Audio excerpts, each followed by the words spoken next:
السلام علیکم ناظرین، ہم آپ کو تاریخ کے اوراق یوٹیوب چینل میں خوش آمدید کہتے ہیں۔ اگر آپ نے ہمارا چینل سبسکرائب نہیں کیا تو سبسکرائب کے بٹن کو کلک کر کے سبسکرائب کر لیں تاکہ ہماری ہر آنے والی نئی تاریخی ویڈیو آپ تک پہنچ سکے۔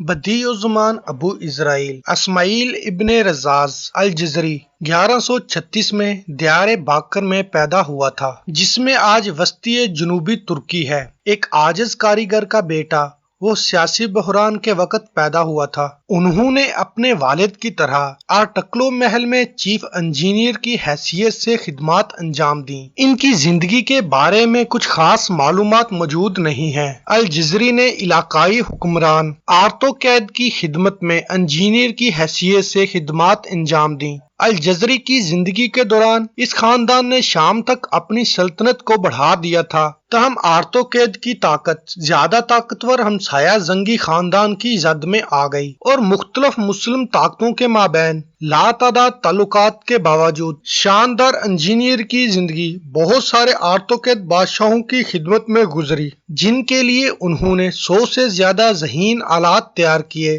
اس دور کے دوسرے عملی ایجاد کاروں کے برعکس، جنہوں نے اپنے کام کا بہت کم ریکارڈ چھوڑا، الجزری کو اپنے کام کی دستاویزات تیار کرنے اور یہ بتانے کا جنون تھا کہ اس نے اپنی ناقابل یقین مشینیں کیسے بنائیں۔ 1206 میں ترقیاتی صدی کی ایک چوتھائی تاریخ کو تیار کرتے ہوئے اس نے دنیا کو اپنی بے مثال مشینوں کا ایک کیٹلاگ عطا کیا، جو آج کل کتاب engineer mechanical devices of knowledge کے نام سے مشہور ہے، جس میں الجزری نے پیچیدہ خاکوں اور رنگین عکاسیوں کو شامل کیا تھا تاکہ یہ ظاہر کیا جا سکے کہ سارے ٹکڑے ایک دوسرے کے ساتھ کس طرح فٹ بیٹھتے ہیں، اور ان کے کام کی متعدد نامکمل کاپیاں بچی ہوئی ہیں جو ترکی کے استنبول میں واقع توپ کاپی سرائے میوزیم میں موجود ہیں۔ اگرچہ آج ان کی ایجادات معمولی سی نظر آ سکتی ہیں، لیکن اس کے نمایاں کردہ میکانزم اور نظریات کافی اہم ہیں۔ کرینک شافٹ سیگمنٹل گیئر سے لے کر والوز کے ساتھ ڈبل ایکشن سیکشن پمپ تک اور پسٹن موشن، بہت سی ایجادات میں انقلابی طریقہ کار ظاہر ہوا ہے۔ کتاب علم ہی سیرت سے متعلق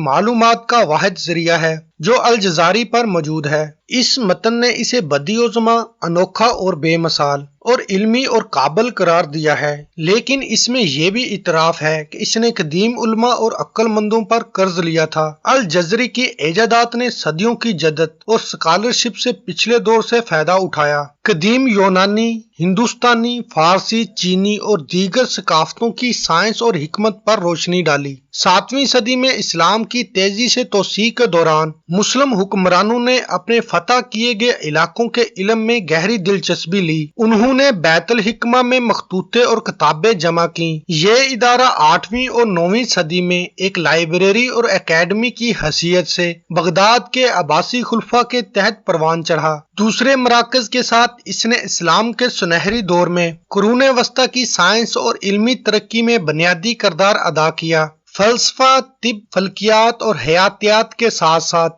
مسلم میکینیکل انجینئرنگ 9ویں صدی کے فارسی موجدوں بانو موسیٰ تینوں بھائیوں سمیت نمایاں شخصیات کے ہاتھوں غیر معمولی بلندیوں کو پہنچی۔ انہوں نے بہت سارے کام شائع کیے جن میں ذہین آلات کی کتاب بھی شامل ہے، لیکن الجزری غالباً ان کی ایجادات سے متاثر تھا۔ الجزری تیسری صدی کے پریاگا کا اپولو وینس جیسے غیر مسلم موجدوں سے بھی متاثر تھا، جو ایک بااثر جیومیٹرسٹ تھے جس کا الجزری نے اپنے کام میں سہارا لیا۔ الجزری کا ارادہ نہ صرف ان عظیم ایجاد کاروں کی میراث کو قائم کرنا تھا بلکہ اسے مکمل بھی کرنا تھا۔ انہوں نے کتاب علم کے اپنے پیش خیمہ میں لکھا، مجھے معلوم ہوا کہ پہلے کے کچھ اسکالرز اور اداب و مشائخ نے اعلیٰ کار بنایا تھا اور بیان کیا تھا کہ انہوں نے کیا بنایا ہے، لیکن انہوں نے ان پر مکمل طور پر غور نہیں کیا تھا اور نہ ہی ان سب کے لیے صحیح راستہ اختیار کیا تھا، اور اس طرح سچ باطل کے درمیان گھوم گیا ہے۔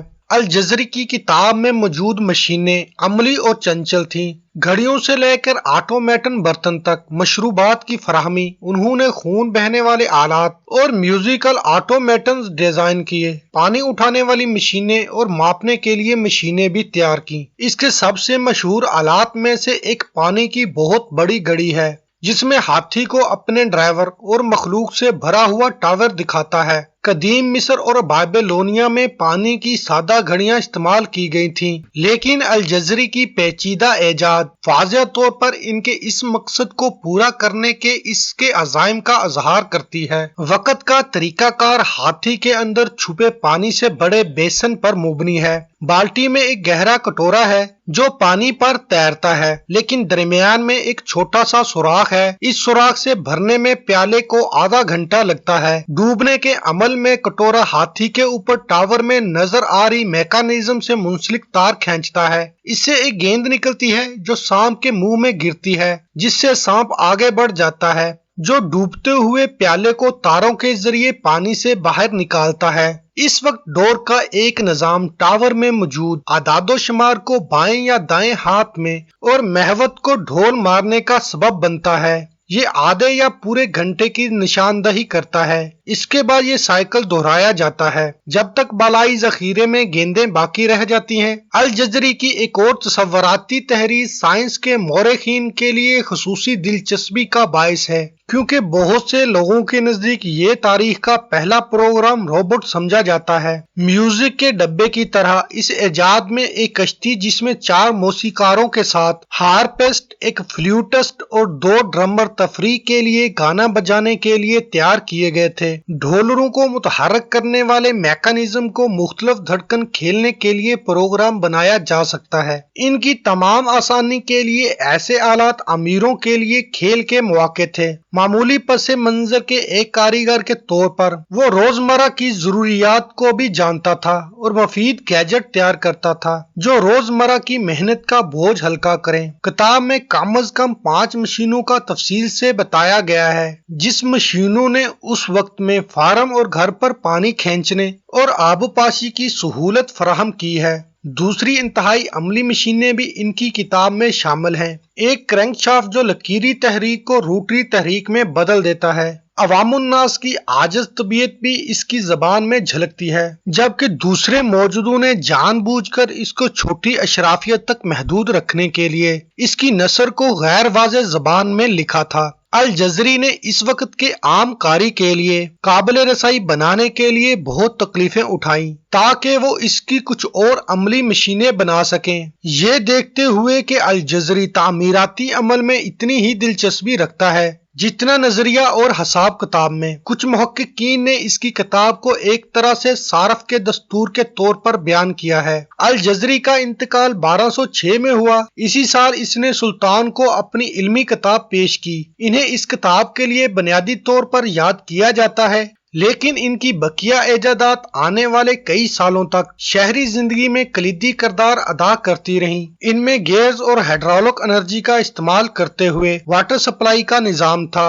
جو دیار باکر اور دمشق کی مساجد اور ہسپتالوں میں استعمال ہوتا تھا۔ کچھ معاملات میں اس کے ڈیزائن پر قائم کردہ نظام حالیہ دنوں تک بھی استعمال میں ہے۔ ان کی زیادہ تر ایجادات یورپی سائنس کی کامیابیوں کا سبب بنی۔ مخروطی والوز ہائیڈرولک انجینئرنگ کا ایک اہم جز، پر ان کے کام کا ذکر پہلی صدیوں سے زیادہ بعد میں یورپ میں لیونارڈو ونچی نے کیا تھا، جنہیں مبینہ طور پر الجزری کے آٹومین نے بھی متاثر کیا تھا۔